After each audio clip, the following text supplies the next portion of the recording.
Hi hello everyone, welcome to my channel Srishti tutorial formats. ನಾನು ಇವತ್ತು SSLC board exam preparatory number 2 paper 2 ನಲ್ಲಿ mathematics ಸಂಬಂಧಪಟ್ಟ ಹಾಗೆ ಪ್ರಶ್ನೆಗಳು ಯಾವ ರೀತಿ ಬಂದಿದ್ವು, ಸೊ ಅದನ್ನ ಹೇಗೆ ಸಾಲ್ವ್ ಮಾಡಿದೀವಿ, ಅದ್ರ ಜೊತೆಗೆ ಅದರ ಕೀ ಆನ್ಸರ್ ನ ಕಂಪ್ಲೀಟ್ ಎಕ್ಸ್ಪ್ಲನೇಷನ್ ಒಂದಿಗೆ ಕನ್ನಡ ಮೀಡಿಯಂ ಜೊತೆಗೆ ಇಂಗ್ಲಿಷ್ ಮೀಡಿಯಂ ಎರಡೂ ಮಾಧ್ಯಮದಲ್ಲಿ ಈ ಒಂದು ಪ್ರಶ್ನೆಗಳನ್ನ ಸಾಲ್ವ್ ಮಾಡ್ತಾ ಹೋಗ್ತೀನಿ. ಸೊ ದಯಮಾಡಿ ಯಾರು ಇನ್ನೂ ಚಾನಲ್ ಸಬ್ಸ್ಕ್ರೈಬ್ ಮಾಡಿಲ್ವೋ ಚಾನಲ್ ಸಬ್ಸ್ಕ್ರೈಬ್ ಮಾಡಿ, ಹಾಗೆ ವಿಡಿಯೋಸ್ ಲೈಕ್ ಮಾಡಿ, ಜೊತೆಗೆ ಶೇರ್ ಮಾಡಿ ಅಂತ ಹೇಳ್ತಾ ಬನ್ನಿ ಕ್ಲಾಸ್ ಶುರು ಮಾಡೋಣ. ಮೊದಲನೇದಾಗಿ ಒಟ್ಟು 38 ಪ್ರಶ್ನೆಗಳಲ್ಲಿ ಫಸ್ಟ್ ಮೇನ್ ನಲ್ಲಿ 8 ಪ್ರಶ್ನೆಗಳು ಮಲ್ಟಿಪಲ್ ಚಾಯ್ಸ್ ಕ್ವಶನ್ಸ್.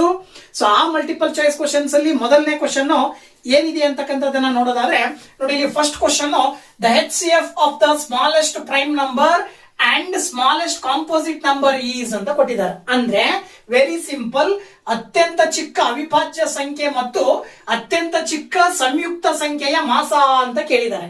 ಸೊ ಇದನ್ನ ಕಂಡುಹಿಡಿಬೇಕು ಅಂದ್ರೆ ನಿಮಗೆ ಮೊದಲನೇದಾಗಿ ಅತ್ಯಂತ ಚಿಕ್ಕ ಅವಿಭಾಜ್ಯ ಸಂಖ್ಯೆ ಯಾವುದು, ಜೊತೆಗೆ ಅತ್ಯಂತ ಚಿಕ್ಕ ಸಂಯುಕ್ತ ಸಂಖ್ಯೆ ಯಾವುದು ಅನ್ನೋದು ಬೇಕು. ಅತ್ಯಂತ ಚಿಕ್ಕ ಅವಿಭಾಜ್ಯ ಸಂಖ್ಯೆ ಬಂದ್ಬಿಟ್ಟು 2. ಹಾಗೆ ಅತ್ಯಂತ ಚಿಕ್ಕ ಸಂಯುಕ್ತ ಸಂಖ್ಯೆ ಯಾವ್ದಪ್ಪ ಅಂತ ಹೇಳಿದ್ರೆ ಅದು 4. ಸೊ 2 ಮತ್ತು 4ರ ಮಾಸ ಕಂಡುಹಿಡಿಬೇಕು ಅಂತ ಹೇಳಿದ್ರೆ ಇವೆರಡರ ಮಾಸ ಅಂದ್ರೆ 2 ಬರುತ್ತೆ. ಅಂದ್ರೆ ಇದರಲ್ಲೂ ಕೂಡ 2 ಇದೆ, ಇದರಲ್ಲೂ ಕೂಡ 2 ಇದೆ. ಹಾಗಾಗಿ ನಿಮಗೆ ಆಪ್ಷನ್ ಸಿ ಅನ್ನ ನೀವು ಸರಿಯಾದ ಉತ್ತರ ಅಂತ ಆಯ್ಕೆ ಮಾಡ್ತೀರಾ ಒಂದನೇ ಕ್ವಶನ್ಗೆ. ಇನ್ನ ಎರಡನೇ ಕ್ವಶನ್ ಬಂದ್ಬಿಟ್ಟು ಏನ್ ಹೇಳ್ತಾ ಇದೆ ಅಂತಂದ್ರೆ the arithmetic progression in the following is ಅಂತ ಕೊಟ್ಟಿದ್ದಾರೆ. ಕೆಳಗಡೆ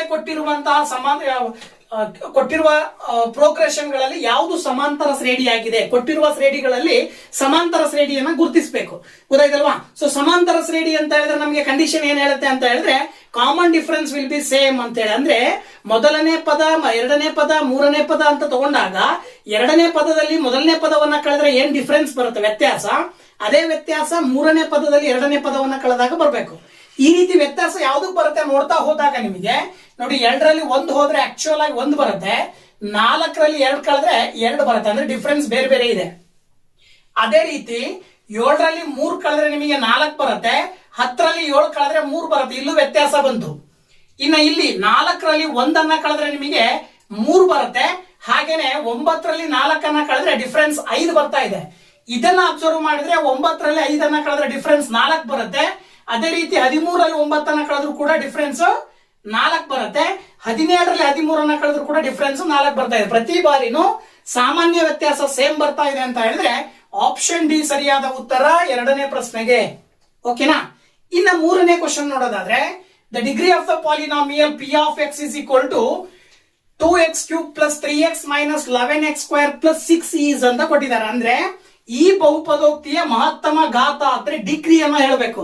ಮಹತ್ತಮ ಘಾತ ಅಂದ್ರೆ ಹೈಯೆಸ್ಟ್ ಪವರ್ ಯಾವ್ದಿರುತ್ತೆ ಅದನ್ನೇ ನಾವು ಮಹತ್ತಮ ಘಾತ ಅಂತ ಕನ್ಸಿಡರ್ ಮಾಡ್ತೀವಲ್ವಾ. ಇದರ ಆಧಾರದ ಮೇಲೆ ನೀವು ಸುಲಭವಾಗಿ ಹೇಳ್ಬೋದು. ಮೊದಲನೇ ಕ್ವಶನ್ಗೆ ಇದರಲ್ಲಿ ಹೈಯೆಸ್ಟ್ ಡಿಗ್ರಿ ಎಷ್ಟಿದೆ ಅಂತ ಹೇಳಿದ್ರೆ ಮೂರನೇ ಕ್ವಶನ್ ಅಲ್ಲಿ ಪವರ್ 3 ಇದೆ.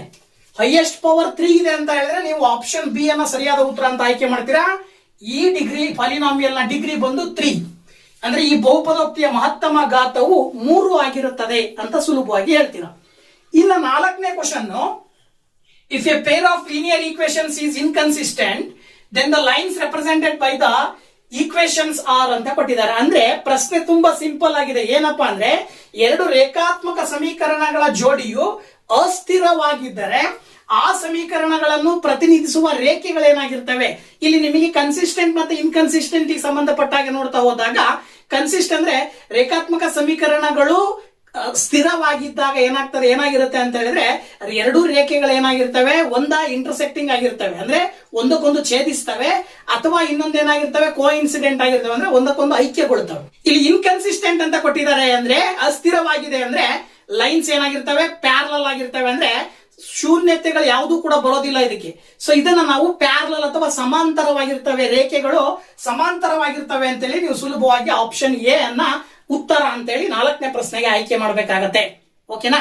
ಅದೇ ರೀತಿ 5ನೇ ಕ್ವಶನ್ ನೋಡಿ, ಇಲ್ಲಿ ಏನ್ ಹೇಳ್ತಾ ಇದೆ, the quadratic equation among the following is ಅಂತ ಕೊಟ್ಟಿದ್ದಾರೆ. ಅಂದ್ರೆ ಈ ಕೆಳಗಿನವುಗಳಲ್ಲಿ ವರ್ಗ ಸಮೀಕರಣವು ಅಂತೇಳಿ ಕೆಳಗಡೆ 4 ಆಪ್ಷನ್ ಕೊಟ್ಟಿದ್ದಾರೆ. ವರ್ಗ ಸಮೀಕರಣ ಕೇಳಿದ್ದಾರೆ. ಸೊ ವರ್ಗ ಸಮೀಕರಣದ ಸ್ಟ್ಯಾಂಡರ್ಡ್ ಫಾರ್ಮ್ ನಿಮಗೆ ಗೊತ್ತಿರ್ತಕ್ಕಂಥದ್ದು ಏನು ಅಂದ್ರೆ ax² plus bx plus c is equal to 0 ಈ ರೂಪದಲ್ಲಿ ಇರ್ತಾರೆ. ಸೊ ಈ ರೂಪದಲ್ಲಿ ಇದೆಯಾ ಅಂತ ನೋಡಿದ್ರೆ ಇದಿಲ್ಲ. ಅಂದ್ರೆ ಯಾಕಂದ್ರೆ ಪವರ್ 2 ಇಲ್ಲ ಇಲ್ಲಿ. ಇನ್ನ ಇಲ್ಲಿ ಬಂದ್ರೆ ಎಕ್ಸ್ ಹೊರಗಡೆ ಇದೆ, ಬ್ರಾಕೆಟ್ ಒಳಗಡೆ ಎಕ್ಸ್ ಸ್ಕ್ವೇರ್ ಇದೆ ಅಂದ್ರೆ ಎಕ್ಸ್ ಇಂದ ಈ ಎರಡೂ ಟರ್ಮ್ ಅನ್ನ ಗುಣಾಕಾರ ಮಾಡಿದ್ರೆ ಎಕ್ಸ್ ಇಂಟು ಎಕ್ಸ್ ಸ್ಕ್ವೇರ್ ಮಾಡಿದ್ರೆ ಎಕ್ಸ್ ಕ್ಯೂಬ್ ಬಂದ್ಬಿಡುತ್ತೆ. ಬಟ್ ಎಕ್ಸ್ ಕ್ಯೂಬ್ ಬಂತು ಅಂದ್ರೆ ಅದು ಕ್ವಾಡ್ರಾಟಿಕ್ ಈಕ್ವೇಶನ್ ಆಗಲ್ಲ, ಕ್ಯೂಬಿಕ್ ಈಕ್ವೇಶನ್ ಆಗುತ್ತೆ, ಅಂದ್ರೆ ವರ್ಗ ಸಮೀಕರಣ ಆಗಲ್ಲ. ಅದು ಪವರ್ 3 ಬಂತು ಅಂದ್ರೆ. ಹಾಗಿದ್ಮೇಲೆ ಇದನ್ನ ನೋಡಿದ್ರೆ ಈಗ ಎಕ್ಸ್ ಇಂಟು ಎಕ್ಸ್ ಮಾಡಿದ್ರೆ ಎಕ್ಸ್ ಸ್ಕ್ವೇರ್ ಏನೋ ಬರುತ್ತೆ, ಪ್ಲಸ್ ಎಕ್ಸ್ ಇಂಟು ಎಕ್ಸ್ ಮಾಡಿದ್ರೆ ಎಕ್ಸ್ ಬರುತ್ತೆ, that is equal to x square ಬರುತ್ತೆ. ಬಟ್ ಎಡಭಾಗ ಬಲಭಾಗದಲ್ಲಿ ಎಕ್ಸ್ ಸ್ಕ್ವೇರ್ ಕ್ಯಾನ್ಸಲ್ ಆಗುತ್ತೆ. ಹಾಗಾಗಿ ಆಪ್ಷನ್ ಸಿ ನೂ ಅಲ್ಲ ಅಂದ್ಮೇಲೆ ಉಳಿದಿರೋದು ಇನ್ನೊಂದೇ ಯಾವುದು, option D, that is the answer. ಹೇಗೆ, ಎಕ್ಸ್ ಇಂಟು ಎಕ್ಸ್ ಮಾಡಿದ್ರೆ ಎಕ್ಸ್ ಸ್ಕ್ವೇರ್ ಬರುತ್ತೆ, ಪ್ಲಸ್ ಎಕ್ಸ್ ಇಂಟು 1 ಮಾಡಿದ್ರೆ ಎಕ್ಸ್ ಬರುತ್ತೆ, ದಟ್ ಈಸ್ ಈಕ್ವಲ್ ಟು 0. ಇದು ಕ್ವಾಡ್ರಾಟಿಕ್ ಈಕ್ವೇಶನ್ ಫಾರ್ಮ್ ಅಲ್ಲಿ ಇದೆ. ಹಾಗಾಗಿ option D is the right answer.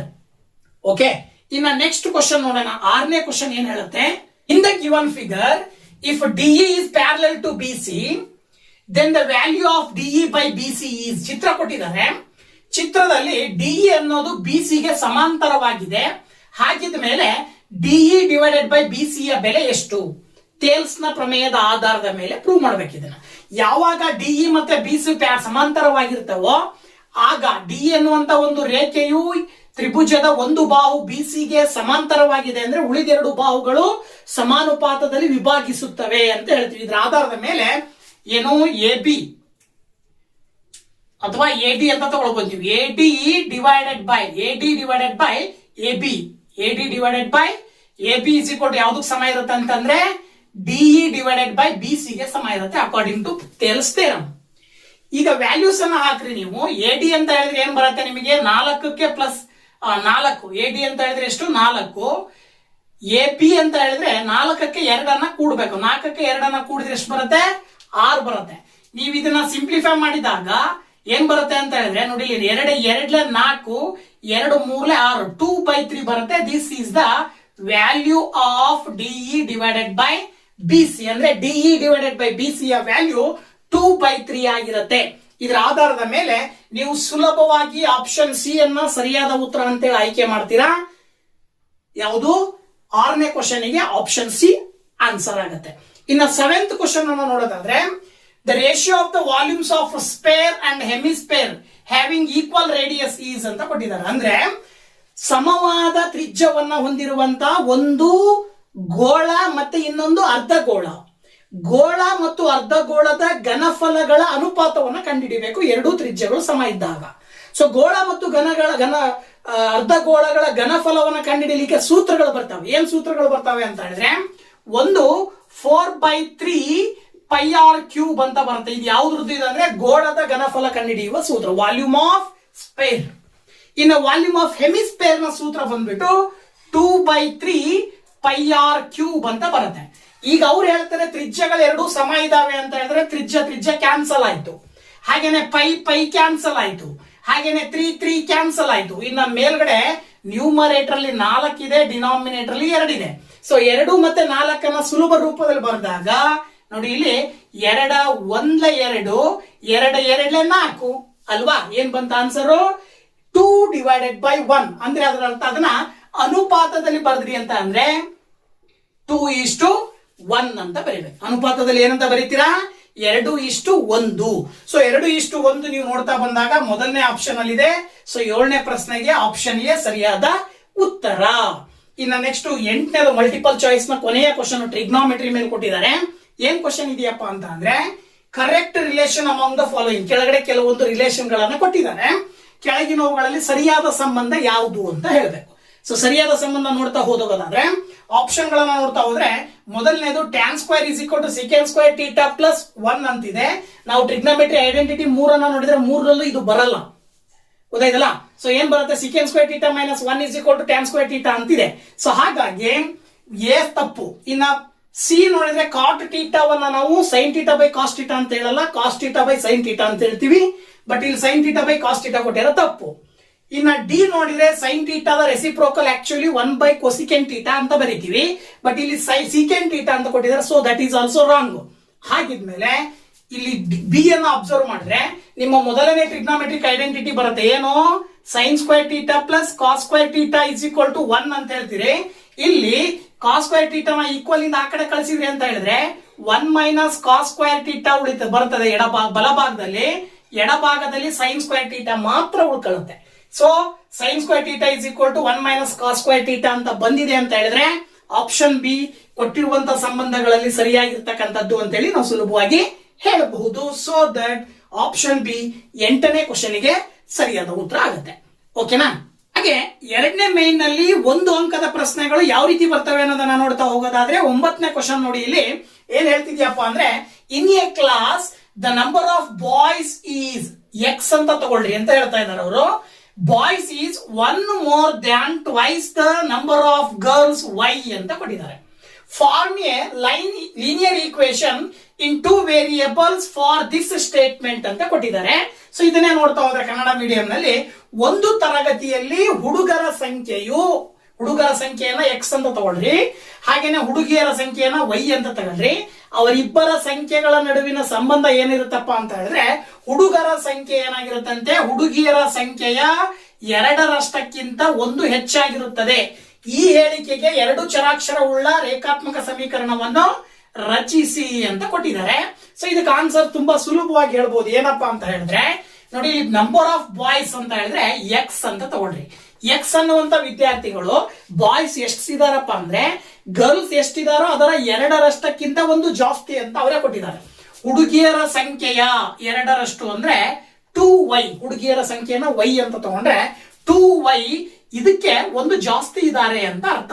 ಇದನ್ನೇ ನೀವು ಸ್ಟ್ಯಾಂಡರ್ಡ್ ಫಾರ್ಮ್ ಅಲ್ಲಿ ಬರೆದ್ರೆ ಏನಾಗುತ್ತೆ ಅಂದ್ರೆ x minus 2y minus 1 is equal to 0 ಅಂತ ಬರೀಬಹುದು, ಅಥವಾ ಈ -1 ಈಕ್ವಲ್ ಇಂದ ಆ ಕಡೆನೆ ಬರೀಬಹುದು.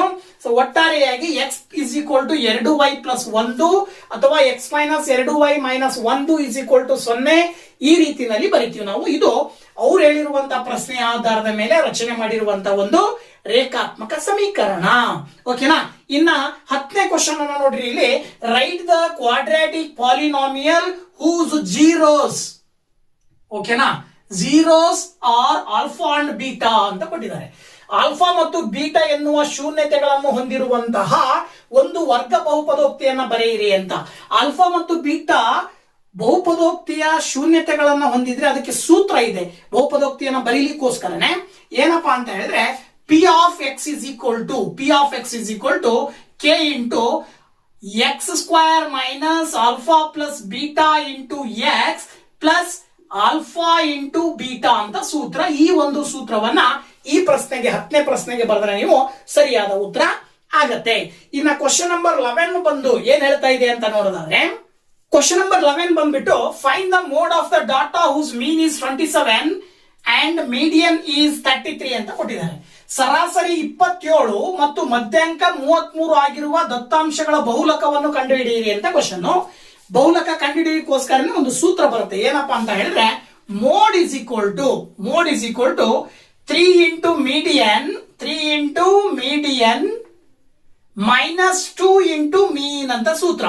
ಅಂದ್ರೆ ಬಹುಲಕ ಇಸ್ ಈಕ್ವಲ್ ಟು 3 ಇಂಟು ಮಧ್ಯಾಂಕ ಮೈನಸ್ 2 ಇಂಟು ಸರಾಸರಿ ಅಂತಕ್ಕಂತಹ ಸೂತ್ರಕ್ಕೆ ಬೆಲೆಗಳನ್ನ ಹಾಕ್ತಾ ಹೋದ್ರೆ ನೀವು ಬಹುಲಕವನ್ನ ಕಂಡುಹಿಡಿಬೇಕಾದಾಗ 3 ಇಂಟು ಮಧ್ಯಾಂಕ ಕೊಟ್ಟಿದ್ದಾರೆ ಎಷ್ಟು 33 ಮೈನಸ್ 2 ಇಂಟು ಸರಾಸರಿ ಕೊಟ್ಟಿದ್ದಾರೆ ಎಷ್ಟು 27. ಅಲ್ಲಿಗೆ 3 ಇಂಟು 33 ಮಾಡಿದ್ರೆ ನಿಮಗೆ 99 ಬರುತ್ತೆ, ಮೈನಸ್ 2 ಇಂಟು 27 ಮಾಡಿದ್ರೆ ನಿಮಗೆ 54 ಬರುತ್ತೆ. ಎಷ್ಟು ಬರುತ್ತೆ? 54 ಬರುತ್ತೆ. ಸೊ 99ರಲ್ಲಿ 54 ನೀವು ಕಳೆದ್ರಿ ಅಂತ ಹೇಳಿದ್ರೆ 45 ಬರುತ್ತೆ. ಈ 45 ಅನ್ನೋದು ಬಹುಲಕ ಆಗಿರುತ್ತೆ. ಅಂದ್ರೆ ಮೋಡ್ ನ ವ್ಯಾಲ್ಯೂ 45 ಬರುತ್ತೆ ಅಂತ ಹೇಳಿ ನಾವು ಸುಲಭವಾಗಿ ಹೇಳಬಹುದು.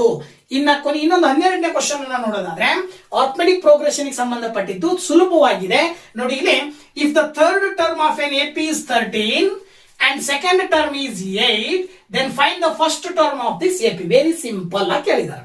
ಅಂದ್ರೆ ಒಂದು ಸಮಾಂತರ ಶ್ರೇಣಿಯ 3ನೇ ಪದ ಅಂದ್ರೆ A3 ಅಂತ ಹೇಳ್ತೀವಿ ನಾವು, ದಟ್ ಈಸ್ ಈಕ್ವಲ್ ಟು 13 ಅಂತ ಕೊಟ್ಟಿದ್ದಾರೆ. ಹಾಗೇನೆ ಎರಡನೇ ಪದ A2 ಅಂತ ಹೇಳ್ತೀವಿ, ಅದನ್ನ N2 ಅಂತ ಕೊಟ್ಟಿದ್ದಾರೆ. ಸೊ ಇದರ ಆಧಾರದ ಮೇಲೆ ನೀವು ಸಮಾಂತರ ಶ್ರೇಣಿಯ ಮೊದಲನೇ ಪದ ಕಂಡುಹಿಡಿಯಿರಿ ಅಂತ ಕೊಟ್ಟಿದ್ದಾರೆ. ಸೊ ಮೊದಲನೇ ಪದ ಡೈರೆಕ್ಟ್ ಕಂಡುಹಿಡಿಯಕ್ಕೆ ಬರಲ್ಲ ನಿಮಗೆ. ಮೊದಲನೇ ಪದವನ್ನ ಕಂಡುಹಿಡಿಯಕ್ಕಿಂತ ಮುಂಚೆ ಸಾಮಾನ್ಯ ವ್ಯತ್ಯಾಸ ಅಂದ್ರೆ ಕಾಮನ್ ಡಿಫರೆನ್ಸ್ ಅನ್ನ ಕಂಡುಹಿಡ್ಕೊಳ್ಬೇಕು. ಕಾಮನ್ ಡಿಫರೆನ್ಸ್ ಅನ್ನ ಕಂಡುಹಿಡಿಬೇಕಾದ್ರೆ ಏನ್ ಮಾಡ್ತೀವಿ, a term minus preceding term ಮಾಡ್ತೀವಲ್ವಾ. ಒಂದು ಟರ್ಮಿನ ಹಿಂದಿನ ಟರ್ಮಿನ ಮಧ್ಯೆ ಕಳೆದಾಗ ನಿಮಗೆ ಸಾಮಾನ್ಯ ವ್ಯತ್ಯಾಸ ಸಿಗುತ್ತೆ. ಇದರ ಆಧಾರದ ಮೇಲೆ A3 ಮೈನಸ್ A2 ಮಾಡಿದ್ರಿ ಅಂತ ಹೇಳಿದ್ರೆ ನಿಮಗೆ ಏನಾಗಿರುತ್ತೆ, ಅದು ಡಿ ಆಗಿರುತ್ತೆ. ಅಂದ್ರೆ 13 ಮೈನಸ್ 8 ಮಾಡಿದ್ರಿ ಅಂತ ಹೇಳಿದ್ರೆ 13 ಮೈನಸ್ 8 ಮಾಡಿದ್ರೆ 5 ಬರುತ್ತೆ. This is the value of D. ನೀವು ಎ ಕಂಡುಹಿಡಿಯಬೇಕಾಗಿರೋದ್ರಿಂದ A3 ಯ ವ್ಯಾಲ್ಯೂ 13 ಅಂತ ಗಿವನ್ ಕೊಟ್ಟಿದ್ದಾರೆ. ನಾವು ಇನ್ ಜನರಲಿ ಅರ್ಥಮೆಟಿಕ್ ಪ್ರೋಗ್ರೆಷನ್ ಇನ ಜನರಲ್ ಟರ್ಮ್ಸ್ ಅನ್ನ A plus D, A plus 2D, A plus 3D ಅಂತ ಬರೀತೀವಿ ತಾನೆ. ಸೊ ಇದ್ರ ಆಧಾರದ ಮೇಲೆ ಮೂರನೇ ಪದದ ಸಾಮಾನ್ಯ ಪದ ಏನಾಗುತ್ತೆ ಅಂತ ಹೇಳಿದ್ರೆ ಎ ಪ್ಲಸ್ 2D ಅಂತ ಬರೀತೀವಿ ಜನರಲಿ.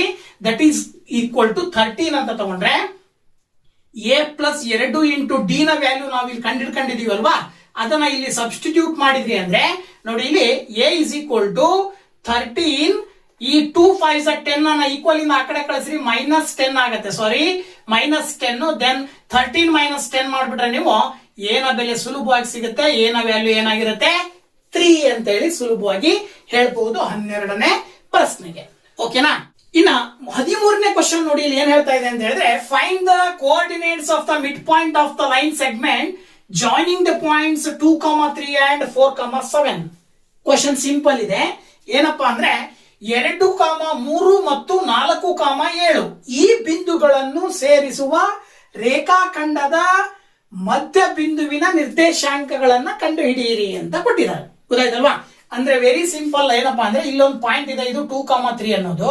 ಹಾಗೆ ಇಲ್ಲೊಂದು ಪಾಯಿಂಟ್ ಇದೆ 4, 7 ಅಂತ ಹೇಳಿ. ಈ ಎರಡು ಪಾಯಿಂಟ್ ಅನ್ನ ಸೇರಿಸಿದೀವಿ. ಸೇರಿಸಿದ ರೇಖಾಖಂಡದ ಮಧ್ಯ ಬಿಂದು ಎಷ್ಟು ಅಂತ ಕೇಳಿದ್ದಾರೆ. ಸೊ ಮಧ್ಯ ಬಿಂದು ಕಂಡುಹಿಡಿಯಬೇಕು ಅಂತ ಹೇಳಿದ್ರೆ ಮಿಡ್ ಪಾಯಿಂಟ್ ಫಾರ್ಮುಲಾ ನಮಗೆ ಗೊತ್ತಿದೆ. ಮಿಡ್ ಪಾಯಿಂಟ್ ಫಾರ್ಮುಲಾ ಬಂದ್ಬಿಟ್ಟು ಏನಿದೆ, x1 plus x2 divided by 2, y1 plus y2 divided by 2. ಇದನ್ನ ನಾವು x, y ಈ ಪಾಯಿಂಟ್ ಅನ್ನ ಕಂಡುಹಿಡಿಯಲಿಕ್ಕೆ ಸೂತ್ರವನ್ನ ಬಳಕೆ ಮಾಡ್ತೀವಿ. ಇದರ ಆಧಾರದ ಮೇಲೆ ಈಗ ನಿಮಗೆ ಕೊಟ್ಟಿರುವ ಎರಡು ಪಾಯಿಂಟ್ ಅನ್ನ ಒಂದು x1 y1 ತಗೊಳ್ರಿ, ಇನ್ನೊಂದು x2 y2 ಅಂತ ತಗೊಳ್ರಿ. ವ್ಯಾಲ್ಯೂಸ್ ಅನ್ನ ಇಲ್ಲಿ ಹಾಕಿದಾಗ ನೋಡಿ ಇಲ್ಲಿ ಏನ್ ಬರುತ್ತೆ ಅಂದ್ರೆ x1 ಪ್ಲಸ್ x2 ಅಂತ ಹೇಳಿದ್ರೆ 2 plus 4 divided by 2, 3 plus 7 divided by 2. That is equal to 2 plus 4 ಮಾಡಿದ್ರೆ 6 ಬರುತ್ತೆ. 6 ನ ಡಿವೈಡೆಡ್ ಬೈ 2 ಮಾಡಿದ್ರೆ ವೆರಿ ಸಿಂಪಲಿ 3 ಅಂತ ಬರೀತೀರಾ.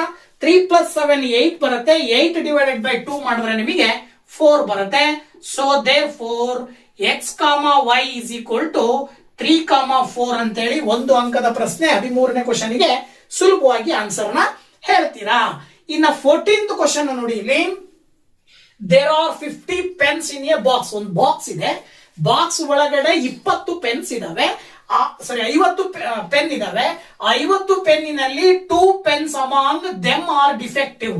ಅದರಲ್ಲಿ 2 ಪೆನ್ ಹಾಳಾಗಿದ್ದಾವೆ. So a pen is drawn at random from the box. Find the probability that the pen drawn is defective ಅಂತ ಕೊಟ್ಟಿದ್ದಾರೆ. So ಅದರಿಂದ ಪೆನ್ ಅನ್ನ ಹೊರಗೆ ತೆಗಿಬೇಕು. 50ರಲ್ಲಿ ಒಂದು ಪೆನ್ ಹೊರಗೆ ತೆಗಿಬೇಕು. ಆ ತೆಗೆಯುವ ಒಂದು ಪೆನ್ ಡಿಫೆಕ್ಟಿವ್ ಆಗಿರುವ ಸಾಧ್ಯತೆ ಎಷ್ಟು, ಪ್ರಾಬಬಿಲಿಟಿ ಎಷ್ಟು ಅಂತ ಕೇಳಿದ. ಗೊತ್ತಾಯ್ತಲ್ವಾ. ಅಂದ್ರೆ 50 ಪೆನ್ನುಗಳಿವೆ ಒಂದು ಪೆಟ್ಟಿಗೆಯಲ್ಲಿ, ಅವುಗಳಲ್ಲಿ 2 ಪೆನ್ನುಗಳು ದೋಷಪೂರಿತವಾಗಿವೆ. ಆ ಪೆಟ್ಟಿಗೆಯಿಂದ ಒಂದು ಪೆನ್ ಅನ್ನು ಯಾದೃಚ್ಛಿಕವಾಗಿ ಹೊರ ತೆಗೆಯಲಾಗಿದೆ. ಹೊರ ತೆಗೆದ ಪೆನ್ನು ದೋಷಪೂರಿತವಾಗಿರುವ ಸಂಭವನೀಯತೆ ವೆರಿ ಸಿಂಪಲ್. ನೀವು ಪಿ ಆಫ್ ಇ ಕಂಡುಹಿಡಿಯ ಕೇಳಿದಾರೆ ನಿಮಗೆ. ಪ್ರಾಬಬಿಲಿಟಿ ಸಂಭವನೀಯತೆಯನ್ನ ಕಂಡುಹಿಡಿಯಲಿಕ್ಕೆ ಸೂತ್ರ ಎನ್ ಆಫ್ ಇ ಕೆಳಗಡೆ ಬರ್ಕೊಳ್ತೀರಾ, ಮೇಲ್ಗಡೆ ಎನ್ ಆಫ್ ಇ ಬರೀತೀರಾ, ಕೆಳಗಡೆ ಎನ್ ಆಫ್ ಎಸ್ ಅಂತ ಸೂತ್ರ ಬರುತ್ತೆ. ಅಂದ್ರೆ ಒಟ್ಟು ಪೆನ್ನುಗಳು ಎಷ್ಟಿದಾವ ಬಾಕ್ಸ್ ಅಲ್ಲಿ ಅದನ್ನ ಕೆಳಗಡೆ ಬರೀಬೇಕು. ಅದರಲ್ಲಿ ತೆಗಿಬೇಕಾಗಿರೋದು ಹಾಳಾಗಿರೋ ಪೆನ್ನುಗಳು. ಹಾಳಾಗಿರೋ ಎಷ್ಟು ಪೆನ್ ಅಂತ ಕೊಟ್ಟಿದ್ದಾರೆ ಅವರು, 2 ಅಂತ ಕೊಟ್ಟಿದ್ದಾರೆ. ಸೊ ದಟ್ ಆ 2ಅನ್ನ ನೀವು ಮೇಲ್ಗಡೆ ಬರೀತೀರಾ. ಅಲ್ಲಿಗೆ ಇದನ್ನ ಸಿಂಪ್ಲೆಸ್ಟ್ ಫಾರ್ಮ್ ಅಲ್ಲಿ ಬರಿಬೇಕಲ್ವಾ. 2ರಿಂದ 50 ಭಾಗಾಕಾರ ಮಾಡಿದ್ರೆ ನಿಮಗೆ 25ನೇ 1 ಅಥವಾ 1/25 ಬರುತ್ತೆ 14ನೇ ಪ್ರಶ್ನೆಗೆ.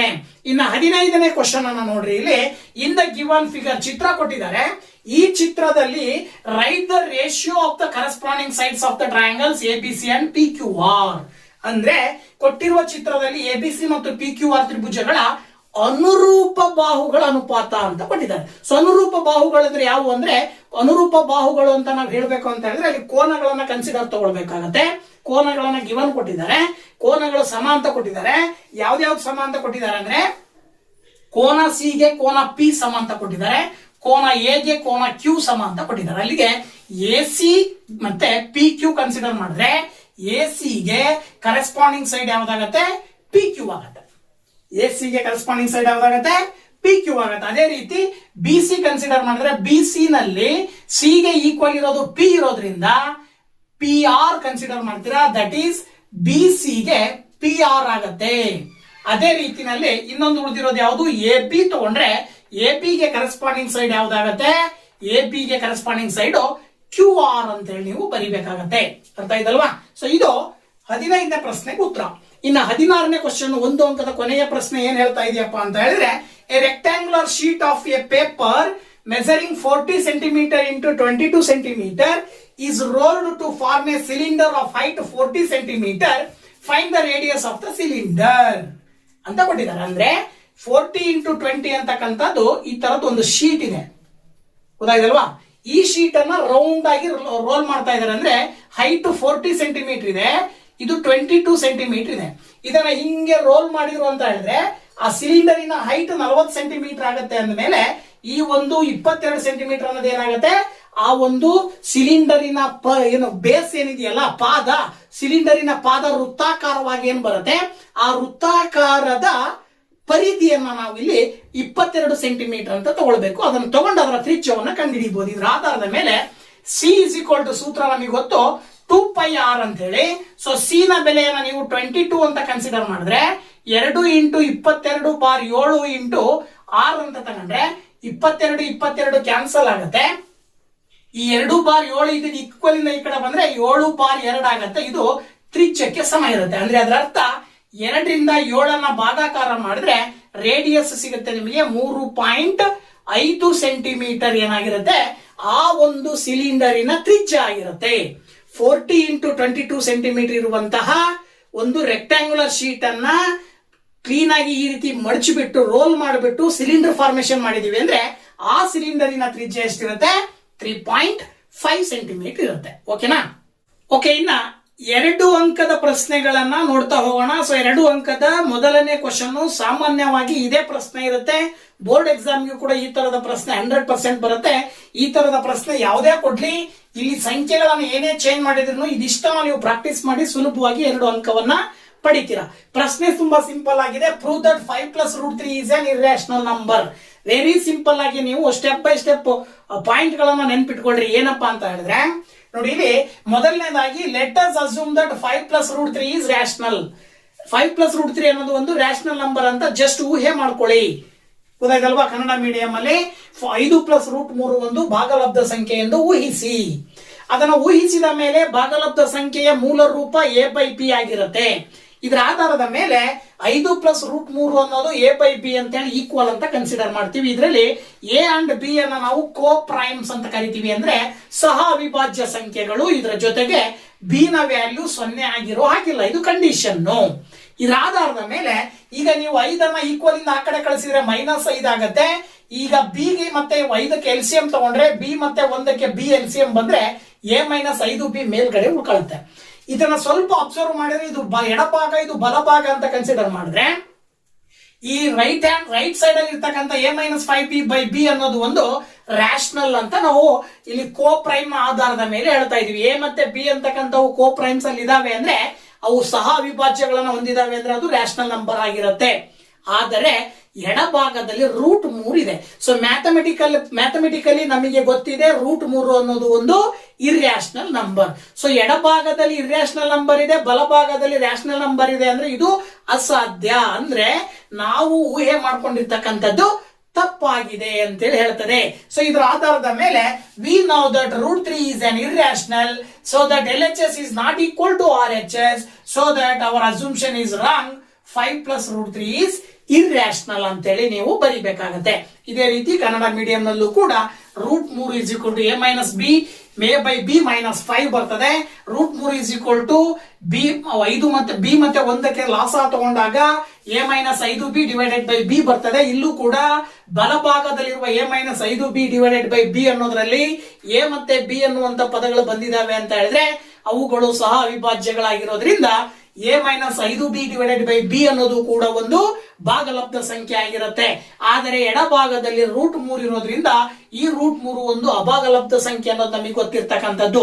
ಇದರ ಆಧಾರದ ಮೇಲೆ ಎಡಭಾಗ ಮತ್ತು ಬಲಭಾಗ ಸಮ ಇಲ್ಲದೆ ಇರೋದ್ರಿಂದ ನಮ್ಮ ಊಹೆ ತಪ್ಪಾಗಿದೆ ಅಂತ ತಿಳಿದುಕೊಂಡು ನಾವೇನ್ ಬರೀತೀರಾ 5 + √3 ಒಂದು ಅಭಾಗಲಬ್ಧ ಸಂಖ್ಯೆ ಅಂತ ಹೇಳಿ ನಾವು ಸುಲಭವಾಗಿ ಹೇಳಬಹುದು. ಓಕೆನಾ? ಇನ್ನ 2 ಅಂಕದ 2ನೇ ಕ್ವಶನ್ 18ನೇದು ಅರ್ಥಮೆಟಿಕ್ ಪ್ರೋಗ್ರೆಷನ್ ಸಂಬಂಧಪಟ್ಟಿದ್ದು. ಸಿಂಪಲ್ ಆಗಿ ಕ್ವಶನ್ ಏನು ಕೊಟ್ಟಿದ್ದಾರೆ, find the sum of the first 20 terms of the AP 11, 14, 17 ...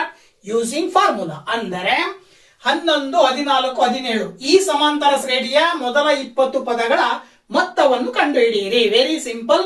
ಈ ತರ ಪ್ರಶ್ನೆ 2 ಅಂಕಕ್ಕೆ ಕೇಳಿದಾಗ ಮೊದಲನೇದಾಗಿ ಕೊಟ್ಟಿರುವ ಪದಗಳ ಆಧಾರದ ಮೇಲೆ ಮೊದಲನೇ ಪದವನ್ನು ಬರ್ಕೊಳ್ತೀರಾ A11. ಹಾಗೆ ಸಾಮಾನ್ಯ ವ್ಯತ್ಯಾಸ ಡಿ ಕಂಡುಹಿಡ್ಕೊಳ್ಬೇಕು. 2ನೇ ಪದದಲ್ಲಿ ಮೊದಲನೇ ಪದವನ್ನ ಕಳೆದಾಗ ನಿಮಗೆ ಡಿ ಸಿಗುತ್ತೆ. ಇನ್ನ ಮೊದಲ 20 ಪದಗಳ ಮೊತ್ತ ಕಂಡುಹಿಡಿರಿ ಅಂತ ಕೊಟ್ಟಿದ್ದಾರೆ ಅಂದ್ರೆ ಎನ್ನಿನ ಬೆಲೆ 20. ಸೊ ನೀವು ಕಂಡುಹಿಡಿಬೇಕಾಗಿರೋದು S20 ಎಷ್ಟು ಅಂತ. ಇದು ಗಿವನ್ ಏನೇನು ಡಾಟಾ ಕೊಟ್ಟಿದ್ದಾರೆ ಅದನ್ನು ಬರ್ಕೊಳ್ತೀರಾ.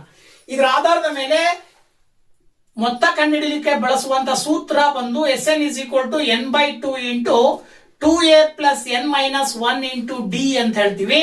ಇದರ ಆಧಾರದ ಮೇಲೆ S20 = n ಅಂತ ಹೇಳಿದ್ರೆ 20 divided by 2 into 2 into a ಅಂತ ಹೇಳಿದ್ರೆ 11 ಪ್ಲಸ್ 20 - 1 ಇಂಟು ಡಿ ಅಂತ ಹೇಳಿದ್ರೆ 3. ನೋಡಿ S20 = 20ಅನ್ನ 2ರಿಂದ ಭಾಗಾಕಾರ ಮಾಡಿದ್ರೆ ನಿಮಗೆ 10 ಬರುತ್ತೆ. 11 2 22 ಬರುತ್ತೆ. 20ರಲ್ಲಿ 1ಅನ್ನ ಕಳೆದ್ರೆ 19, ಪಕ್ಕದಲ್ಲಿ 3 ಇದೆ. ಸೊ ಈಗ S20 = 10 ಇಂಟು 22 ಪ್ಲಸ್ 19 ಇಂಟು 3 19 ಮತ್ತು 3ಅನ್ನ ಗುಣಾಕಾರ ಮಾಡಿದ್ರೆ 57 ಬರ್ತದೆ. ದೆನ್ S20 = 10 ಇಂಟು 22ಗೆ 57 ಅನ್ನ ಆಡ್ ಮಾಡಿದ್ರೆ ನಿಮಗೆ 79 ಬರುತ್ತೆ. ದೆನ್ S20 = 790 ಬರುತ್ತೆ. This is the answer. So 18ನೇ ಕ್ವಶನ್ ಮತ್ತೊಂದು ಆಪ್ಷನಲ್ ಆಗಿ ಆರ್ ಅಂತ ಹೇಳಿ ಅಥವಾ ಅಂತ ಹೇಳಿ ಮತ್ತೊಂದು ಕ್ವಶನ್ ಕೊಟ್ಟಿದ್ದಾರೆ ಅದೇ ಪಾಠದಲ್ಲಿ. ಏನ್ ಕ್ವಶನ್ ಅಂತ ಹೇಳಿದ್ರೆ, find the number of terms of the AP 100, 96, 92, 12 using 92 ... 12 using formula. ಅಂದ್ರೆ 100, 96, 92 ... 12 ಈ ಸಮಾಂತರ ಶ್ರೇಣಿಯ ಪದಗಳ ಸಂಖ್ಯೆಯನ್ನ ಸೂತ್ರದ ಸಹಾಯದಿಂದ ಕಂಡುಹಿಡಿಯಿರಿ. ಅಂದ್ರೆ ಪದಗಳ ಸಂಖ್ಯೆ n ಕಂಡುಹಿಡಿಬೇಕು. ಸೊ n ಕಂಡುಹಿಡಿಯಲಿಕ್ಕೆ AN ಸೂತ್ರವನ್ನು ನಾವು ಬಳಕೆ ಮಾಡ್ತೀವಿ. ಇಲ್ಲಿ ಏನ್ ಮಾಡಿದ್ದಾರೆ ಅಂದ್ರೆ ಇಲ್ಲೂ ಕೂಡ ಅಷ್ಟೇ ಮೊದಲನೇ ಪದ ಗಿವನ್ ಬರ್ಕೊಳ್ಬೇಕು. ಗಿವನ್ ಏನು, ಮೊದಲನೇ ಪದ 100, ಹಾಗೇನೆ ಕಾಮನ್ ಡಿಫರೆನ್ಸ್ ಬಂದು A2 - A1 ಮಾಡ್ತಿರಲ್ವಾ, ಅಲ್ಲಿಗೆ A2 ಅಂತ ಹೇಳಿದ್ರೆ 96 ಇದೆ, -100 ಮಾಡಿದ್ರೆ ನೀವು D = -4 ಬರುತ್ತೆ. ಓಕೆನಾ? ಚಿಹ್ನೆ ಕಡೆ ಗಮನ ಇರಲಿ. ಚಿಕ್ಕ ಸಂಖ್ಯೆನಲ್ಲಿ ದೊಡ್ಡ ಸಂಖ್ಯೆ ಕಳೀತಾ ಇರೋದ್ರಿಂದ ಚಿಹ್ನೆ ಮೈನಸ್ ಬರುತ್ತೆ. ಅದೇ ರೀತಿ ನಿಮಗೆ n ಕಂಡುಹಿಡಿಬೇಕು ನೀವು. ಇನ್ನ ಕೊನೆಯ ಪದವನ್ನ ನಾವು AN ಅಂತ ತಗೊಳ್ತೀವಿ. That is = 12. AN ಅವರೇ ಕೊಟ್ಟಿದ್ದಾರೆ. ಇದನ್ನ ಬಳಸ್ಕೊಂಡು AN ಸೂತ್ರ ಹಾಕ್ರಿ. AN = A + n - 1 into D ಹಾಕಿದ್ರೆ AN ಅಂತ ಹೇಳಿದ್ರೆ 12 ಇದೆ, A ಅಂತ ಹೇಳಿದ್ರೆ 100 ಪ್ಲಸ್ n ಅಂತ ಹೇಳಿದ್ರೆ ಗೊತ್ತಿಲ್ಲ, ಫೈಂಡ್ ಔಟ್ ಮಾಡಬೇಕು, ಇಂಟು ಡಿ ಅಂತ ಹೇಳಿದ್ರೆ -4. ದೆನ್ 12 ಈ 100 ಅನ್ನ ಈ ಕಡೆ ತಗೊಂಬರ್ರಿ, -100 ಆಗುತ್ತೆ. ಇನ್ನ ಪ್ಲಸ್ ಇಂಟು ಮೈನಸ್ ಮಾಡಿದ್ರೆ -n ಆಗುತ್ತೆ, ಮೈನಸ್ ಇಂಟು ಮೈನಸ್ ಮಾಡಿದ್ರೆ +4 ಆಗುತ್ತೆ. ಇಲ್ಲಿ ಆಕ್ಚುಲಿ 4 ಇಂಟು n ಮಾಡಿದ್ರೆ 4n ಬರುತ್ತೆ. ಇದಾದ ನಂತರ 12 - 100 ಮಾಡಿದ್ರೆ ನಿಮಗೆ 88 ಬರುತ್ತೆ. -88 +4 ನ ಈ ಕಡೆ ತಗೊಂಡ್ಬಂದ್ರೆ -4 ಆಗುತ್ತೆ. ದಟ್ ಈಸ್ = ಇಲ್ಲಿ -4 ಇದೆಯಲ್ವಾ, ಸೊ ದಟ್ -4n. ಈಗ -88ಗೆ -4 ಅನ್ನ ಕೂಡಿದ್ರೆ ನೀವು -92 ಬರುತ್ತೆ. That is = -4m. As usual -4 left side right side ಅಲ್ಲಿ ಈಕ್ವಲ್ ಇರೋದ್ರಿಂದ ಕ್ಯಾನ್ಸಲ್ ಆಗುತ್ತೆ. ನಿಮಗೆ 4ರಿಂದ ಅಥವಾ ಇಲ್ಲಿ ನೀವು ಏನ್ ಹೇಳ್ಬೋದು ಅಂತ ಹೇಳಿದ್ರೆ ನೋಡಿ, ಇಲ್ಲಿ n ನ ಬೆಲೆ ಬೇಕು ಅಂದ್ರೆ 92 ಬರ್ಕೊಂಡು 4 ಈ ಕಡೆ ತಗೊಂಡ್ಬಂದ್ರೆ ಡಿವೈಡೆಡ್ ಬೈ 4 ಆಗತ್ತೆ. ಸೊ 4ರಿಂದ 92 ಭಾಗಾಕಾರ ಮಾಡಿದ್ರೆ 4 2 8 ಬರುತ್ತೆ, 1 ಉಳಿತದೆ, 4 3 12 ಅಂದ್ರೆ ಅಲ್ಲಿಗೆ n is equal to 23. ಈ ಒಂದು ಶ್ರೇಣಿಯಲ್ಲಿ ಒಟ್ಟು 23 ಪದಗಳಿದಾವೆ ಅನ್ನೋದನ್ನ ಸುಲಭವಾಗಿ ನಾವು ಹೇಳಬಹುದು. ಓಕೆನಾ? ಇನ್ನ 19ನೇ ಕ್ವಶನ್ ಬಂದ್ಬಿಟ್ಟು ಡಿಸ್ಟೆನ್ಸ್ ಫಾರ್ಮುಲಾ ಸಂಬಂಧಪಟ್ಟಂತ ಕ್ವಶನ್ ನೋಡಿ. ಏನ್ ಹೇಳ್ತಾ ಇದೆ ಅಂದ್ರೆ find the distance between the points P of 5, 6 and Q of 1, 3 using distance formula. ಸುಲಭವಾಗಿ 100% ಒಂದು ಕ್ವಶನ್ ಬರ್ತದೆ. ಸೊ ನೋಡಿ ಇಲ್ಲಿ P of 5, 6 ಮತ್ತು Q of 1, 3 ಬಿಂದುಗಳ ನಡುವಿನ ದೂರವನ್ನು ದೂರ ಸೂತ್ರದ ಉಪಯೋಗಿಸಿ ಕಂಡುಹಿಡಿಯಿರಿ ಅಂತೇಳಿ. ಸೊ ಮೊದಲನೇದಾಗಿ ನಿಮಗೆ ಅಲ್ಲಿ ಕೊಟ್ಟಿರುವ ಪಾಯಿಂಟ್ ಗಳನ್ನ ಇದೇ ರೀತಿ ಬರ್ಕೊಳ್ಬೇಕು. 1, 3 ಅಂತೇಳಿ. ಸೊ ಮೊದಲನೇ ಪಾಯಿಂಟ್ ಅನ್ನ x1 y1 ಅಂತ ತಗೊಳ್ಬೇಕು. ಎರಡನೇ ಪಾಯಿಂಟ್ ಅನ್ನ x2 y2 ಅಂತ ತಗೊಳ್ಬೇಕು.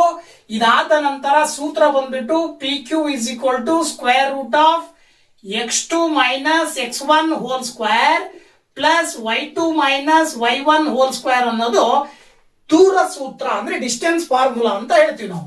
ಸೊ ಈ ಡಿಸ್ಟೆನ್ಸ್ ಫಾರ್ಮುಲಾಗೆ ವ್ಯಾಲ್ಯೂಸ್ ಅನ್ನ ಸಬ್ಸ್ಟಿಟ್ಯೂಟ್ ಮಾಡಿ ನೀವು x2 ಅಂತ ಹೇಳಿದ್ರೆ 1 ಮೈನಸ್ x1 ಅಂತ ಹೇಳಿದ್ರೆ 5 ಹೋಲ್ ಸ್ಕ್ವೇರ್, y2 ಅಂತ ಹೇಳಿದ್ರೆ 3 ಮೈನಸ್ 6 ಹೋಲ್ ಸ್ಕ್ವೇರ್. ಅಲ್ಲಿಗೆ PQ is equal to ನೋಡಿ ಏನಾಗುತ್ತೆ 1 ಮೈನಸ್ 5 ಮಾಡಿದ್ರೆ -4 ಮೇಲ್ಗಡೆ ಪವರ್ 2 ಬರುತ್ತೆ. 3ರಲ್ಲಿ 6 ಕಳೆದ್ರೆ ಇಲ್ಲೂ ಕೂಡ -3 ಮೇಲ್ಗಡೆ ಪವರ್ 2 ಬರುತ್ತೆ.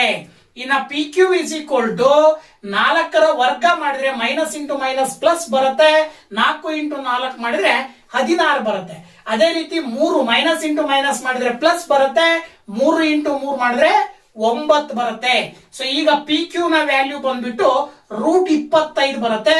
ಈ ಒಂದು √25ರ 25ಕ್ಕಿರುವಂತ ರೂಟ್ ಅನ್ನ ಕ್ಯಾನ್ಸಲ್ ಮಾಡಿದ್ರಿ ಅಂತ ಹೇಳಿದ್ರೆ ನೀವು 25ರ ವರ್ಗ ಮೂಲ 5 ಬರೋದ್ರಿಂದ 5 ಯೂನಿಟ್ ಅಂತ ಹೇಳ್ತೀವಿ.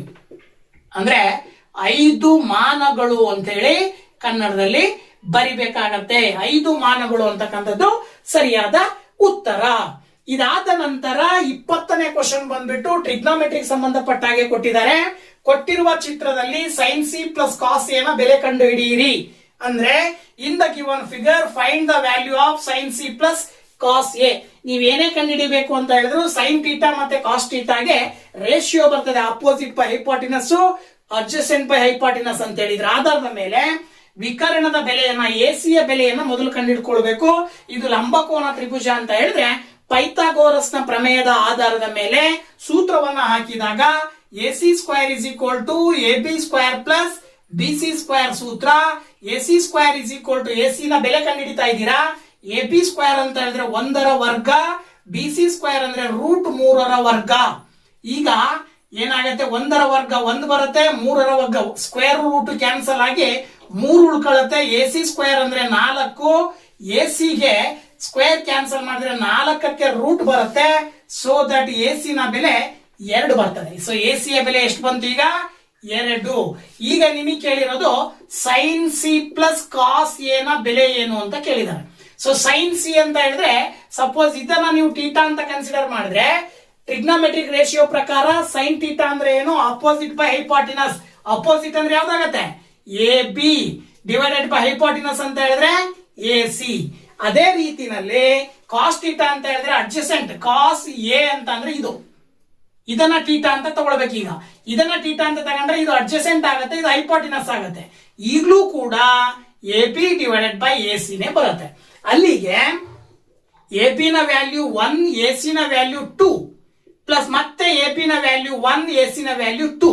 ಸೊ 1/2 ಪ್ಲಸ್ 1/2 ಎರಡನ್ನ ಕೂಡಿದಾಗ ಅರ್ಧ ಪ್ಲಸ್ ಅರ್ಧ ಕೂಡಿದ್ರೆ ಏನ್ ಬರುತ್ತೆ 1 ಬರುತ್ತೆ ಅಂತ ಹೇಳಿ ನೀವು ಸುಲಭವಾಗಿ ಆನ್ಸರ್ ಹೇಳ್ಬೋದು. sin c plus cos a ನ ಬೆಲೆ 1. ಓಕೆನಾ? ಸೊ ಇನ್ನ 21ನೇ ಕ್ವಶನ್ ನೋಡಿ. ಇಲ್ಲಿ ಟ್ಯಾಂಜೆಂಟ್ ಗೆ ಸಂಬಂಧಪಟ್ಟಾಗೆ ಡೈರೆಕ್ಟ್ ಕ್ವಶನ್ ಕೊಟ್ಟಿದ್ದಾರೆ. What is tangent of a circle and what is maximum number of tangents that can drawn to a circle from an external point. ಅಂದ್ರೆ ವೃತ್ತ ಸ್ಪರ್ಶಕ ಎಂದರೇನು ಮತ್ತು ಒಂದು ವೃತ್ತಕ್ಕೆ ಬಾಹ್ಯ ಬಿಂದುವಿನಿಂದ ಎಳೆಯಬಹುದಾದ ಸ್ಪರ್ಶಕಗಳ ಗರಿಷ್ಠ ಸಂಖ್ಯೆ ಎಷ್ಟು? Very simple. ಸ್ಪರ್ಶಕ ಅಂತ ಹೇಳಿದ್ರೆ ಏನಂದ್ರೆ ಇದೊಂದು ವೃತ್ತ ಇದೆ ಅಂದ್ರೆ ವೃತ್ತದ ಯಾವುದೋ ಒಂದು ಪಾಯಿಂಟ್ ಗೆ ಟಚ್ ಆಗೋ ರೀತಿನಲ್ಲಿ ಆ ಒಂದು ಲೈನ್ ಸೆಗ್ಮೆಂಟ್ ಪಾಸ್ ಆಗಿದ್ರೆ, ರೇಖೆ ಮೂವ್ ಆಗಿದ್ರೆ ಆ ರೇಖೆಯನ್ನ ಟ್ಯಾಂಜೆಂಟ್ ಅಥವಾ ಸ್ಪರ್ಶಕ ಅಂತ ಕರಿತೀವಿ. ಹಾಗಾಗಿ ಏನಂತ ಹೇಳ್ಬೋದು, ಈ tangent to a circle is a line that touches the circles at only one point ಅಂತ ಹೇಳ್ತೀವಿ. ಅಂದ್ರೆ ಇದ್ರ ಜೊತೆಗೆ ಒಂದೇ ಬಿಂದುವಿನ ಮುಖಾಂತರ ಪಾಸ್ ಆಗ್ತಾ ಇದೆ. ಸೊ ಸ್ಪರ್ಶಕವು ವೃತ್ತಕ್ಕೆ ಎಳೆದಿರುವ ಒಂದು ರೇಖೆಯಾಗಿದ್ದು ವೃತ್ತದ ಮೇಲಿನ ಒಂದು ಬಿಂದುವನ್ನು ಸ್ಪರ್ಶಿಸುತ್ತದೆ. ಇನ್ನೊಂದು ಕ್ವಶನ್ ಏನ್ ಕೇಳಿದರೆ, ವೃತ್ತದ ಹೊರಭಾಗದಿಂದ ವೃತ್ತಕ್ಕೆ ಎಷ್ಟು ಸ್ಪರ್ಶಕಗಳನ್ನ ಎಳೆಯಬಹುದು ಅಂದ್ರೆ ಮ್ಯಾಕ್ಸಿಮಮ್ ಆಗಿ 2 ಎಳೆಯಬಹುದು. ಹಾಗಾಗಿ two tangents that can be drawn to a circle from an external point ಅಂತ ಹೇಳ್ತೀವಿ. ಅಂದ್ರೆ ವೃತ್ತಕ್ಕೆ ಹೊರ ಬಿಂದುವಿನಿಂದ ಕೇವಲ 2 ಸ್ಪರ್ಶಕಗಳನ್ನು ಎಳೆಯಬಹುದು. ಓಕೆನಾ? ಇನ್ನ ಕ್ವಶನ್ ನಂಬರ್ 22 ಬಂದ್ಬಿಟ್ಟು HCF ಅಂಡ್ LCM ಗೆ ಸಂಬಂಧಪಟ್ಟಿದ್ದು, ಲಾಸಾ ಮತ್ತು ಮಾಸಾಗಳಿಗೆ. ಕ್ವಶನ್ ತುಂಬಾ ಸಿಂಪಲ್ ಆಗಿದೆ.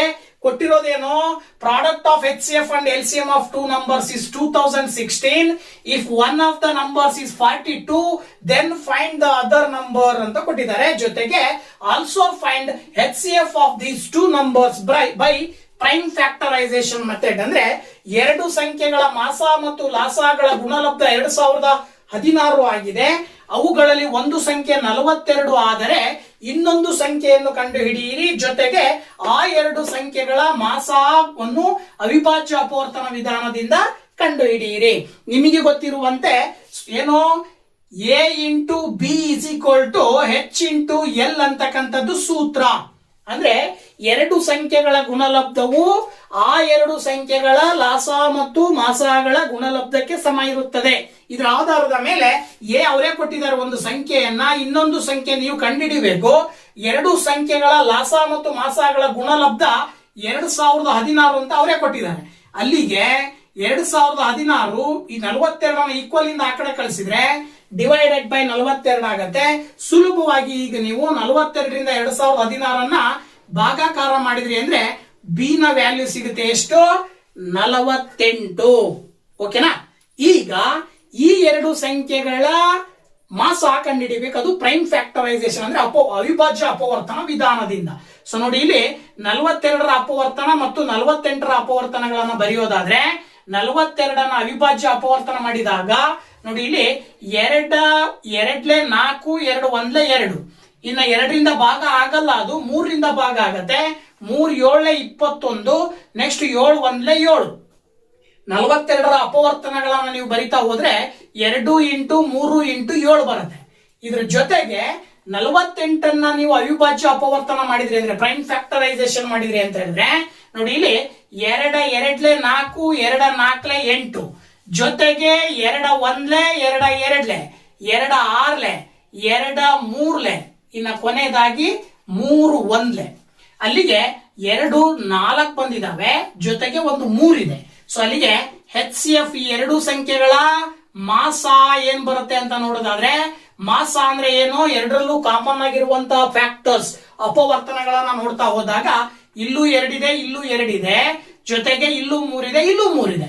ಸೊ ಇವೆರಡನ್ನ ಗುಣಾಕಾರ ಮಾಡಿದ್ರೆ ನಿಮಗೆ R ಏನ್ ಬರ್ತದೆ, ಇದು ಆ 2 ಸಂಖ್ಯೆಗಳ ಅಪವರ್ತನ ಆಗಿರುತ್ತದೆ. ಸರಿ, ಮಾಸ ಆಗಿರುತ್ತದೆ ಅಥವಾ HCF ಆಗಿರುತ್ತದೆ ಅಂತ ಹೇಳಿ ನಾವು ಸುಲಭವಾಗಿ ಹೇಳ್ತೀವಿ. ಓಕೆನಾ? ನೆಕ್ಸ್ಟ್ 23ನೇ ಕ್ವಶನ್ ಫ್ಯಾಕ್ಟರೈಸೇಷನ್ ಗೆ ಸಂಬಂಧಪಟ್ಟಿದ್ದು ಕೊಟ್ಟಿದ್ದಾರೆ. ಅದ್ರ ಜೊತೆಗೆ ಆಪ್ಷನಲ್ ಆಗಿ ಇನ್ನೊಂದು ಡಿಸ್ಕ್ರಿಮಿನೆಂಟ್ ಗೆ ಸಂಬಂಧಪಟ್ಟಿದ್ದು ಕೂಡ ಕೊಟ್ಟಿದ್ದಾರೆ. ಸೊ ನೋಡಿ, ಮೊದಲನೇದಾಗಿ find the roots of the quadratic equation 3x² - 6x + 3 = 0 by prime factorisation method. ಅಂದ್ರೆ 3x² - 6x + 3 = 0 ಈ ವರ್ಗ ಸಮೀಕರಣದ ಮೂಲಗಳನ್ನು ಅಪವರ್ತನ ವಿಧಾನದಿಂದ ಕಂಡು ಹಿಡಿಯಿರಿ. ಸುಲಭವಾಗಿ ಕಂಡು ಹಿಡಿಬಹುದು. ನೋಡಿ, ಏನ್ ಮಾಡಬಹುದು ಅಂದ್ರೆ ಮೊದಲನೇದಾಗಿ 3x² - 6x + 3 = 0 ಅಂತ ಬರ್ಕೊಡ್ರಿ. ಇದರಲ್ಲಿ 3x² ನ ಕೊಯಿಫಿಸಿಯೆಂಟ್ ಜೊತೆಗೆ ಪಕ್ಕದಲ್ಲಿ ಕಾನ್ಸ್ಟೆಂಟ್ ನಂಬರ್ ಅನ್ನ ಗುಣಾಕಾರ ಮಾಡ್ರೆ 3 ಮತ್ತೆ 3 ಗುಣಾಕಾರ ಮಾಡಿದ್ರೆ 9 ಬರುತ್ತೆ. ನೀವು 2 ಸಂಖ್ಯೆಗಳನ್ನು ತಗೊಂಡು ಗುಣಿಸಿದ್ರೆ 9 ಬರಬೇಕು, ಕೂಡಿದ್ರೆ ಅಥವಾ ಕಳೆದ್ರೆ 6 ಬರಬೇಕು ಅಂತ ಹೇಳಿದ್ರೆ ನೀವು 3 ಮತ್ತೆ 3 ತಗೊಂಡ್ರೆ 3 3 9 ಬರುತ್ತೆ. -3ಕ್ಕೆ -3 ಕೂಡಿದ್ರೆ -6 ಬರುತ್ತೆ. ಮೈನಸ್ ಇಂಟು ಮೈನಸ್ ಪ್ಲಸ್ ಆಗುತ್ತೆ. ಇದರ ಆಧಾರದ ಮೇಲೆ ನೀವು 3x² - 3x - 3x + 3 = 0 ಅಂತ ಬರ್ಕೊಳ್ತೀರಾ. ಮೊದಲಿಗೆ 3 ಪದಗಳಿದ್ವು, ಈಗ 4 ಪದಗಳಾದವು. ಆ 4 ಪದಗಳ ಗುಂಪುಗಳನ್ನ ಒಂದೊಂದು ಗುಂಪು ಮಾಡಿದಾಗ ಈ 2 ಪದಗಳಲ್ಲಿ 3x ಕಾಮನ್ ಇದೆ, ಸೋ ದಟ್ ಇಲ್ಲಿ x - 1 ಉಳಿತದೆ. ಈ 2 ಪದಗಳಲ್ಲಿ 3 ಕಾಮನ್ ಇದೆ, ಸೋ ದಟ್ ಇಲ್ಲೂ ಕೂಡ x - 1 ಉಳಿತದೆ. ಈಗ x - 1 ಅನ್ನೋದು ಒಂದು ಫ್ಯಾಕ್ಟರ್, ಜೊತೆಗೆ ಇಲ್ಲಿ 3x ಇದೆ ಅಲ್ವಾ, ಇಲ್ಲಿ 3x ಇದೆ, ಮೈನಸ್ ಇಲ್ಲಿ 3 ಉಳಿತು, ದಟ್ ಈಸ್ ಈಕ್ವಲ್ ಟು 0 ಅಂತ ತಗೊಳ್ರಿ. ಈಗ ಎರಡೂ ಅಪವರ್ತನಗಳನ್ನ 0ಗೆ ಸಮ ಅಂತ ಕನ್ಸಿಡರ್ ಮಾಡಿದ್ರೆ ನೋಡಿ ಇಲ್ಲಿ ಈ ರೀತಿನಲ್ಲಿ ಈಗ -1 ಈಕ್ವಲ್ ಇಂದ ಆ ಕಡೆ ಹೋದ್ರೆ +1 ಬರುತ್ತೆ. ಆಸ್ ಇಟ್ ಈಸ್ ಇಲ್ಲಿ 3x = +3 ಆಗತ್ತೆ, ಅಥವಾ 3ಅನ್ನ ಈಕ್ವಲ್ ಇಂದ ಆ ಕಡೆ ಕಳಿಸಿದ್ರೆ ಡಿವೈಡೆಡ್ ಬೈ 3 ಬರುತ್ತೆ. ಆಗ 3 ಕ್ಯಾನ್ಸಲ್ ಆಗಿ ಇಲ್ಲೂ ಕೂಡ 1 ಬಂತು. ಸೊ ದಟ್ x = 1 x = 1 ಎರಡು ಬಾರಿನೂ ಆನ್ಸರ್ ಸೇಮ್ ಬರ್ತಾ ಇದೆ. ಗೊತ್ತಾಯ್ತಲ್ವಾ? ಸೊ ಇದು ಆನ್ಸರ್. ಇದರ ಆಪ್ಷನ್ ಇನ್ನೊಂದು ಅಥವಾ ಅಂತ ಕೊಟ್ಟು ಮತ್ತೊಂದು ಕ್ವಶನ್ ಏನ್ ಕೊಟ್ಟಿದ್ದಾರೆ, ಡಿಸ್ಕ್ರಿಮಿನೆಂಟ್ ಕಂಡುಹಿಡಿಯಲಿಕ್ಕೆ find the discriminant of the quadratic equation x² + 5x + 6 = 0 ಅಂದ್ರೆ ಜೊತೆಗೆ ಅದರ ನೇಚರ್ ಅನ್ನು ಕೂಡ ಬರೀರಿ ಅಂತ ಕೊಟ್ಟಿದ್ದಾರೆ. ವರ್ಗ ಸಮೀಕರಣದ ಶೋಧಕವನ್ನ ಕಂಡುಹಿಡಿಯಬೇಕು, ಜೊತೆಗೆ ಮೂಲಗಳ ಸ್ವಭಾವವನ್ನ ಬರೀಬೇಕು. ಶೋಧಕವನ್ನ ಕಂಡುಹಿಡಿಯಲಿಕ್ಕೆ ಸೂತ್ರ ಇದೆಯಲ್ವಾ, ಅದರ ಆಧಾರದ ಮೇಲೆ ಮೊದಲನೇದಾಗಿ ಕೊಟ್ಟಿರುವಂತಹ ಸಮೀಕರಣವನ್ನ ಬರ್ಕೊಂಡು ವರ್ಗ ಸಮೀಕರಣದ ಮೂಲ ರೂಪವನ್ನ ಬರ್ಕೊಂಡು, ಓಕೆನಾ. ಈಗ ನೀವು ಕಂಪ್ಯಾರಿಸನ್ ಮಾಡಿದ್ರೆ a ನ ವ್ಯಾಲ್ಯೂ 1 ಇದೆ, b ನ ವ್ಯಾಲ್ಯೂ 5 ಇದೆ, c ನ ವ್ಯಾಲ್ಯೂ 6 ಇದೆ.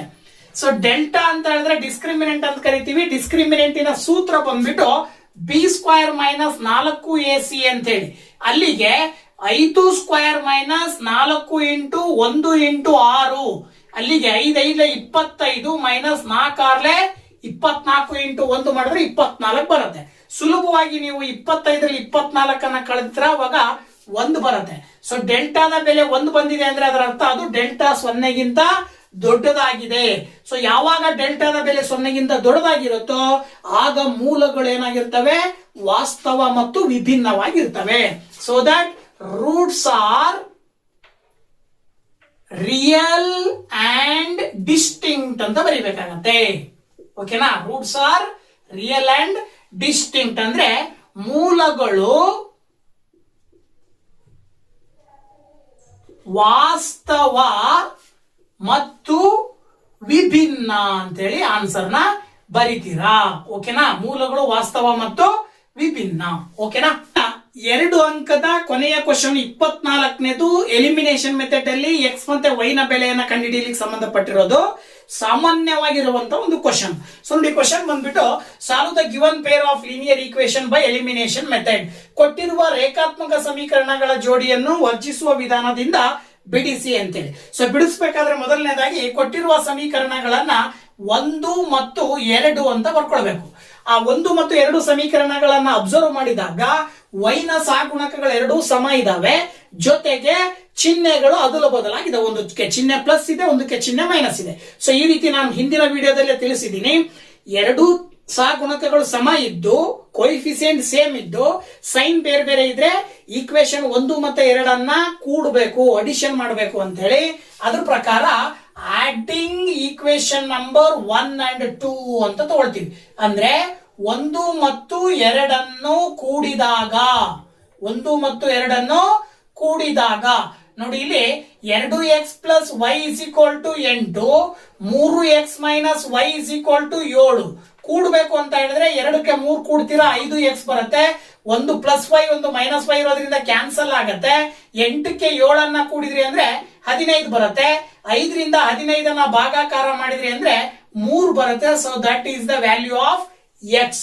ಈ ವ್ಯಾಲ್ಯೂ ಅನ್ನ ಏನ್ ಮಾಡ್ಬೇಕು, ಈಗ ನೀವು ಸಬ್ಸ್ಟಿಟ್ಯೂಟ್ ಮಾಡ್ಬೇಕು. ಏನೋ substitute the value of x in equation number 1 ಅಂತ ಹೇಳ್ತೀವಿ. ಅಂದ್ರೆ x ನ ಬೆಲೆಯನ್ನು 1ರಲ್ಲಿ ಹಾಕಿದಾಗ, x ನ ಬೆಲೆಯನ್ನು 1ರಲ್ಲಿ ಹಾಕಿದಾಗ ನೋಡಿ ಏನಾಗುತ್ತೆ. x ನ ಬೆಲೆ ಏನಿದೆ ಅಂದ್ರೆ 2x + y = 8 ಮೊದಲನೇ ಈಕ್ವೇಶನ್. ಎಕ್ಸ್ ನ ಬೆಲೆ 3 ಇಲ್ಲಿ ಹಾಕ್ರಿ. ಅಲ್ಲಿಗೆ y ಇಸ್ ಈಕ್ವಲ್ ಟು 8, 2 3ರಿಂದ ಗುಣಾಕಾರ ಮಾಡಿದ್ರೆ 6 ಬರುತ್ತೆ. 6 ಈಕ್ವಲ್ ಇಂದ ಆ ಕಡೆ ಕಳಿಸಿದ್ರೆ ನೀವು -6 ಬರುತ್ತೆ. ಅಲ್ಲಿಗೆ 8ರಲ್ಲಿ 6 ಕಳೆದ್ರೆ ನೀವು 2 ಬರುತ್ತೆ. So that X is equal to 3 1 ಬಂತು, ಇನ್ನೊಂದು y ಇಸ್ ಈಕ್ವಲ್ ಟು 2 ಅಂತ ಹೇಳಿ ಸುಲಭವಾಗಿ ಹೇಳ್ತೀರಾ. ಓಕೆನಾ? ಸೊ ಈ ಒಂದು ವಿಡಿಯೋದಲ್ಲಿ ಪ್ರಿಪರೇಟರಿ ಎಕ್ಸಾಮ್ ಪೇಪರ್ 2 2026 ಮ್ಯಾಥಮೆಟಿಕ್ಸ್ ಅಲ್ಲಿ ಬರುವಂತಹ ಮಲ್ಟಿಪಲ್ ಚಾಯ್ಸ್ 1 ಅಂಕ ಜೊತೆಗೆ 2 ಅಂಕದ ಪ್ರಶ್ನೆಗಳನ್ನ ಈ ಒಂದು ವಿಡಿಯೋದಲ್ಲಿ ತಿಳಿಸ್ಕೊಟ್ಟಿದ್ದೀನಿ. ಮುಂದಿನ ವಿಡಿಯೋದಲ್ಲಿ 3, 4 ಮತ್ತು 5 ಅಂಕದ ಪ್ರಶ್ನೆಗಳೊಂದಿಗೆ ಬರ್ತೀನಿ. ಅಲ್ಲಿ ತನಕ ವೇಟ್ ಮಾಡ್ತಾ ಇರಿ ಅಂತ ಹೇಳ್ತಾ ವಿಡಿಯೋ ನೋಡಿದ್ದಕ್ಕೆ ತಮ್ಮೆಲ್ಲರಿಗೂ ಕೂಡ ಥ್ಯಾಂಕ್ಸ್ ಹೇಳ್ತಾ ಬಾಯ್ ಬಾಯ್.